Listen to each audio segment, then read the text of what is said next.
Hey, ya estamos en vivo. ¿Cómo, Karina? ¿Cómo logro evitar ese temor, ese miedo que me da al no saber cómo solucionar el problema de mi consultante?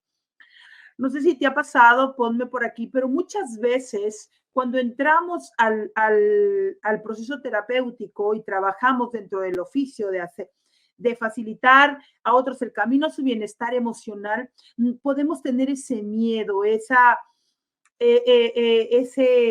temor de decir, ¿qué debo de hacer? ¿Por dónde debo de empezar? ¿Cómo evitar ese temor al sentirme como gelatina muchas veces ante esta cuestión de que, ¿qué tengo que hacer? No sé el paso a paso. Entonces, ¿por dónde empiezo, Karina? ¿Qué es lo que debo de hacer? Primero, para evitar este miedo, ¿no? Para evitar este temor de saber qué debo de conocer para poder ayudar a la solución del problema de mi consultante. ¿Qué es lo primero que tengo que hacer, Karina? Porque como no tengo el paso a paso, me pierdo. Lo primero que tendrás que hacer es conocer el contexto de tu consultante. ¿Sí? ¿Cuál es el contexto donde se encuentra tu consultante? ¿En qué contexto, tanto laboral, personal o familiar, él se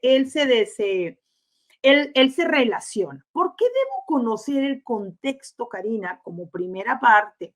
¿Por qué es tan necesario que recuerdes algo y es una premisa muy importante?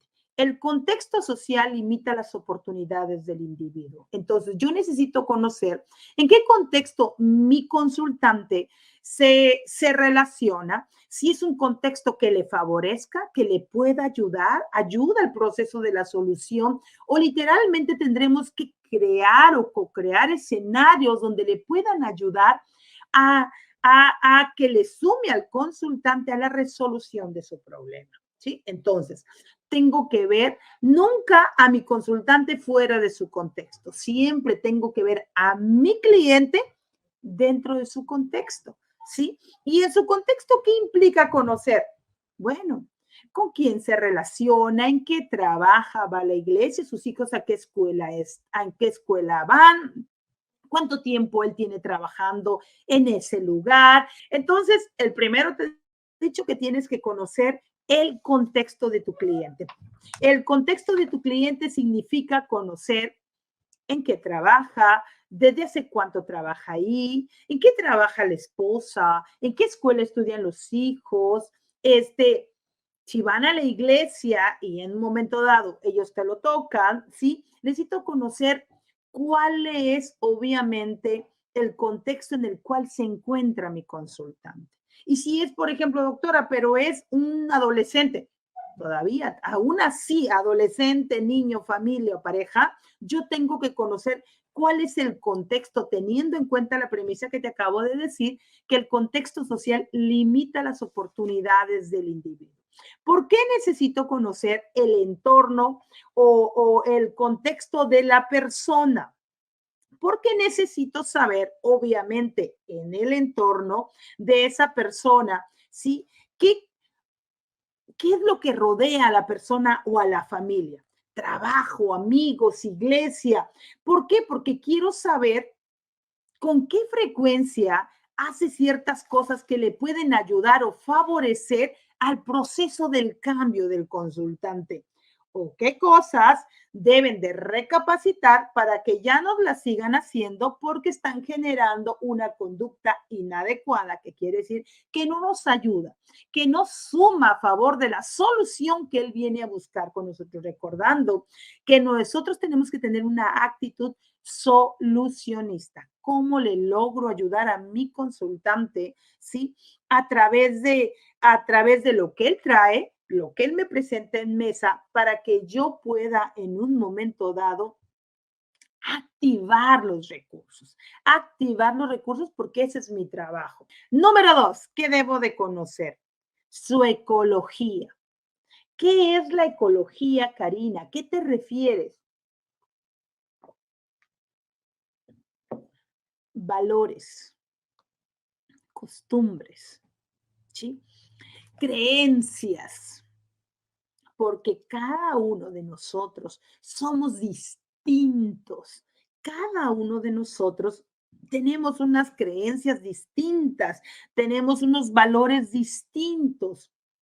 Es tan necesario, sí, que conozcamos la ecología del consultante. Quiero conocer esos hábitos, esas creencias que a lo mejor puede ser que estén retroalimentando, que mi consultante siga en un momento dado teniendo problemas, se siga atascando donde se encuentra y no le ayuda a la solución del problema. ¿Sí? ¿Qué es lo que presenta? ¿Qué es lo que trae? Sabiendo, ¿te acuerdas que en uno de estos episodios que he venido compartiendo contigo es que cada consultante es diferente, es distinto, cada cliente es distinto totalmente. Por eso es tan importante que nosotros conozcamos directamente la ecología, porque muchas veces te voy a contar una experiencia. Recuerdo haber tenido una consultante, ella es dentista, ¿sí? Y bueno, estaba casada con un cirujano oral. Pero ella llega conmigo a consulta por un episodio de violencia doméstica. Eso quiere decir que obviamente en la relación de pareja que ellos tenían existía golpes. Ellos nada más tienen un hijo en el tiempo donde yo trabajaba con ellos, ¿ok? Pero lo interesante aquí, acuérdate, primero conocí el contexto y en el contexto vi el entorno que rodeaba a esta dentista, ¿sí? Tenía muchos lados fuertes ella, pero algo que la mantenía dentro de esa relación de violencia intrafamiliar, es decir, el que ella soportaba, aguantaba los malos tratos, tanto los golpes de su esposo, es la creencia de decir el matrimonio es para toda la vida. Eso es una creencia con la cual ella había crecido. Dentro de su familia estaba prohibido hablar de divorcio, porque sus abuelos, sus bisabuelas y su mamá era, si te casaste es para toda la vida. Te lo pongo como ejemplo de la importancia que es conocer la ecología de tu consultante, esas creencias que pueden en un momento dado limitar, como en el caso que te estoy contando, limitaba, retroalimentaba. Y ella me decía, doctora, pero ¿cómo me voy a ir con mi mamá a decirle, ¿sabes qué? Me quiero divorciar, porque si yo le digo a mi mamá que mi esposo me pega, ella me va a decir, tú tendrás que aguantar todo porque en el matrimonio es para toda la vida. Y esa creencia le hacía tanto ruido a ella que obviamente ella no se podía desprender de eso. Es por eso es tan importante que tú, cuando trabajes o entres a una sesión, conozcas esa ecología de tu consultante, valores, hábitos, creencias, ¿sí? Que te presenta, porque cada uno somos distintos. Cada cliente es único, ¿sí? Es único. ¿Qué más debo conocer, Karina, para yo poder saber por dónde dirigirme, para saber cómo facilitar el proceso del cambio de una manera inmediata? Y obviamente vencer este miedo, ¿sí? ¿Qué tengo cuando entro a sesión? ¿Qué más debo de conocer? Debes conocer los recursos, los lados fuertes que tu consultante trae. Ojo, pero no reconocer los lados fuertes diciéndole, te voy a enviar una hoja para que leas y digas ahí cuáles son tus lados fuertes. Los lados fuertes los tienes que ir reconociendo junto con el consultante. Sí, a través de las experiencias que él o ella te cuenta, tú tendrás que decir, déjame entender. Entonces, mira lo que observo aquí, quiere decir que tú tienes esta habilidad de resolución ahí, tienes esta habilidad para poder hacer esto. Mira, ojo, pero cuidado con esto, porque dentro de nuestra cultura está casi, no estamos acostumbrados a reconocernos esas fortalezas. No estamos acostumbrados a reconocernos esas fortalezas dentro de nuestra cultura. Casi es así como que te miran hasta raro. O si por lo regular le preguntas, ¿cuáles son tus lados fuertes? Te dirán, no sé cuál es mi lado fuerte. No lo sé. ¿Sí? Entonces, cuando tú entres a reconocer o a querer observar los lados fuertes a través de la co-construcción de la plática que estás haciendo en el proceso de intervención, Tendrás que no ser efusivo, ni no parecer genuino. Tendrás que ser muy genuino y, ojo, tampoco en un momento dado, tampoco exagerar. Sí, wow. No. Y tampoco, obviamente, que no, al momento de decirte que no seas genuino, que no vayas a inventar. Los lados fuertes se observan en el propio consultante. Recuerda que todo suma a favor del consultante. Todo y todo lo que me presenta, yo tendré que saber cómo lo tomo. ¿Cómo lo gancho? ¿Cómo hago para que el consultante pueda contemplar a través de lo que él mismo me está diciendo y que yo misma le estoy parafraseando, que pueda ver obviamente que ese es su lado fuerte? Ojo, pero al momento de conocer el lado fuerte, no es tan solo el lado fuerte de él como persona, también tendremos que reconocer el lado fuerte de la familia, el lado fuerte de su familia, el lado fuerte de sus hijos, el lado fuerte de su esposa, el lado fuerte de sus padres. Es tan importante reconocer sus lados fuertes, ¿sí? ¿Por qué? Porque obviamente esos lados fuertes, al momento de conocerlos, nos están dando, fíjate, nos están poniendo sobre mesa todo lo que yo tendré que utilizar para poder activar en este lado esos recursos, esas fortalezas que él tiene para llevarlos al proceso del cambio. ¿Sí? Para llevarlos al proceso del cambio. Entonces es tan importante que nosotros tengamos un mapa, es tan importante que tengamos un mapa y que sepamos el paso a paso, porque cuando no lo sabemos nos podemos perder. Y te lo digo porque a mí también me pasó muchas veces cuando yo andaba iniciando, cuando andaba queriendo terminar la maestría y aún así me faltaba. Por eso definitivamente invertí en mentores que me ayudaran, que me esquematizaran, que sabiendo, cuidado con esto y siempre lo digo, no hay recetas de cocina, ni hay procesos terapéuticos para todo y para todos. Aquel que te lo venda te está mintiendo, ¿ok? Yo no vendo curas milagrosas ni vendo procesos terapéuticos para todo y para todos, pero sí enseño una metodología que a través de mi experiencia y a través de los maestros que he tenido, me han enseñado y que ha resultado, porque lo veo en mis facilitadores del cambio y lo veo en el beneficio que damos hacia las personas, el beneficio que damos hacia las familias, que desde la primera sesión pueden ver el cambio, desde la primera sesión. Y cómo esto, aprendiendo esta profesión, desarrollando esta habilidad de activar los recursos, que es lo que te estoy hablando hoy me puede llevar a poder ayudar a diferentes personas alrededor del mundo. Recapitulando, 5 cosas, 5 claves que yo tengo que tener en cuenta para saber evitar ese temor y saber cómo solucionar el problema de mi consultante. Primero, conocer el contexto. Segundo, conocer su ecología. Tercero, reconocer esas fortalezas, esas habilidades que mi consultante trae, esas habilidades que él me pone en mesa, ¿sí? ¿Qué es lo que él me trae?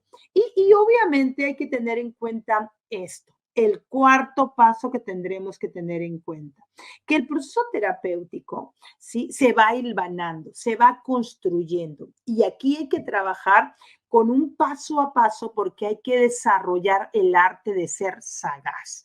¿Qué significa el arte de ser sagaz, Karina? ¿Qué es lo que me quieres decir? Tengo que tener la habilidad para disminuir el patrón problemático y aumentar el patrón de relación que sea benéfico de acuerdo a la solución de su problema. El cuarto punto es que yo tengo que ser sagaz para saber qué debo pasar por alto, debo saber qué debo tomar para disminuir ese patrón problemático que los está llevando al problema de mi consultante, que hace que mi consultante siga sobre lo mismo, siga sobre lo mismo. Tengo que saber detectar, observar, ¿sí? ¿Cuál será el patrón problemático? Porque ese patrón problemático lo voy a disminuir. Lo voy a disminuir y ¿qué debo de aumentar? El patrón benéfico. ¿Qué de lo que ellos pueden hacer a través de sus relaciones pueden beneficiar o solucionar su problema? Es tan importante el saber y prepararme, como te he dicho, en o desarrollar esta habilidad, ¿sí? De ser sagaz para saber qué debo de observar en el patrón relacional. Y cuidado, no tan solo escuchar contenido y perseguir síntomas, que eso es el error más grande que cometemos. Persigo síntomas, persigo problemas y nos quedamos nada más a nivel contenido. Pero si nosotros queremos ser facilitadores del cambio, sabiendo solucionar el problema desde la primera sesión, yo tengo que no tan solo escuchar contenido, tengo que saber observar el proceso relacional para saber cuál será el patrón relacional que está incrementando el problema que yo debo romper y cuál será el patrón relacional benéfico que ayuda a mi consultante, que ayuda a la pareja, que ayuda a la familia a la resolución de su problema. ¿Sí? Por eso es tan importante, como diría Albert Einstein, la sagacidad. ¿Sí? ¿Qué debo de pasar por alto? ¿Qué es lo que no debo de escuchar? Sabiendo que tu consultante cuando llega a sesión, pónmelo por aquí, cuando tu consultante llega a sesión llega con un mundo de problemas. ¿Es correcto? Pareciera ser que te trae una maletita y maletitas y maletitas y maletitas llenas. Y tú dices, ¿y ahora qué tomo? ¿Y ahora qué debo indagar? ¿Y ahora por dónde voy para no perderme? Porque eso es lo que nos pasa. Ponme por aquí, a mí me pasaba cuando yo inicié, de tanto que me decían y de tanto me enredaba, terminaba la sesión sin un encuadre y no sabía qué hice. Y lo peor, para la tercera sesión, pues ya no regresaba el cliente. O ya iba en la sexta y ya no sabía qué hacer, qué es lo que debo de hacer, qué debo de hacer para saber el paso a paso. ¿Sí? Entonces, por ende, ¿dónde veía yo reflejado eso? Pues en mis ingresos económicos, porque el cliente ya no tenía. El cliente ya no venía porque no observa un cambio. Los clientes hoy en día lo que quieren es que tú les ayudes a ahorrar tiempo, dinero y esfuerzo. Y eso se logra simplemente sabiendo cómo prepararte, cómo tener esa formación que no tan solo transforme tu vida profesional, sino también tu vida personal. Porque cuando tú aprendes estas leyes o estas reglas del proceso del cambio, cállate, se nos abre un mundo y un panorama de oportunidades. Entonces, vamos, te dije, el cuarto paso, el arte de ser sagaz, para yo poder saber disminuir el patrón problemático y subir el patrón relacional benéfico. ¿Cuál será el quinto paso que yo debo tener en cuenta, Karina? Para que en un momento dado pueda llevar a mi consultante a la solución de su problema. ¿Qué debo tener en cuenta? ¿Qué debo de hacer? ¿Qué más debo de hacer? Quinto paso, construir una manera, el problema que te han traído de una manera operacionalmente. ¿Cómo construyo ese problema de una manera operacionalmente? ¿A qué te refieres con eso? Sí, yo redefino el problema que ellos me presentan de una manera en que se pueda resolver en una resolución de tareas. Porque en eso viene. Operacionalmente, ¿cómo yo redefino el problema de una manera operacionalmente que se pueda solucionar para llevarlo al paso 1, paso 2, paso 3? Porque de ahí voy a sacar las tareas que yo le voy a dar a mi consultante.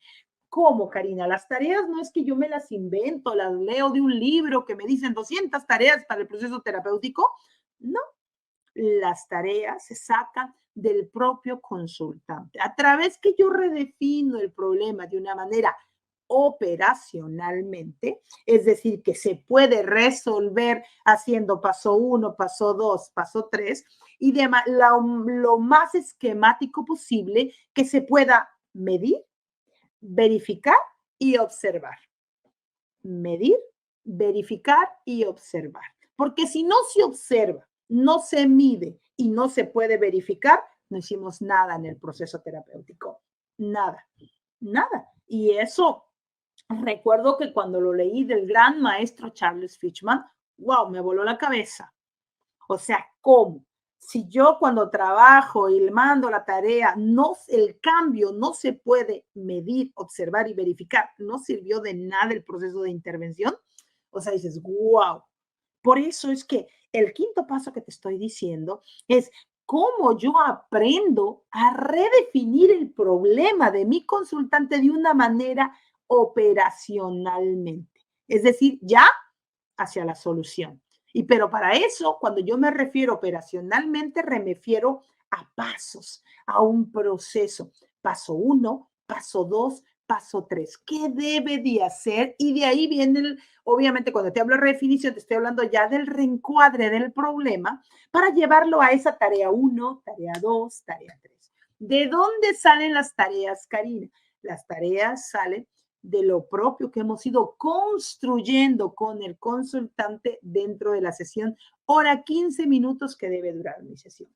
Yo siempre digo, la primera sesión es tan importante y si yo en la primera sesión me voy a tardar hasta hora y media, me parece perfecto.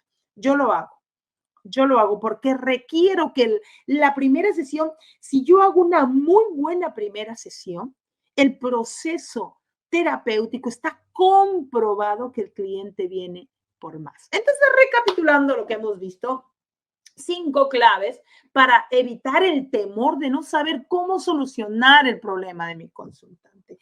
El temor de qué hago ahora en la consulta, no sé qué hacer. 5 claves. La primera que debes conocer es el contexto, en dónde se rodea tu consultante. La segunda es su ecología, valores, costumbres que trae cada uno de ellos, creencias que te presentan ellos en sesión terapéutica, ¿no? Tercero, es excelente, doctora, me dice Zulma. Qué bien, Zulma, que te haga sentido. Qué bueno verte por aquí nuevamente, Zulma, por acá. ¿Sí? El tercero, ya te he dicho, bueno, contexto, te he dicho ecología del consultante. Tercero, lados fuertes. ¿Cuáles serán sus lados fuertes para yo poder activar sus recursos de mi consultante? El cuarto, el arte de ser sagaz. ¿Cómo logro saber qué debo pasar por alto y qué sí debo de tomar para poder romper el patrón relacional problemático y poder aumentar o beneficiar el patrón relacional benéfico, el que le ayude, el saludable, el que le ayude a solucionar el problema a mi consultante? Y quinto y último, ¿sí?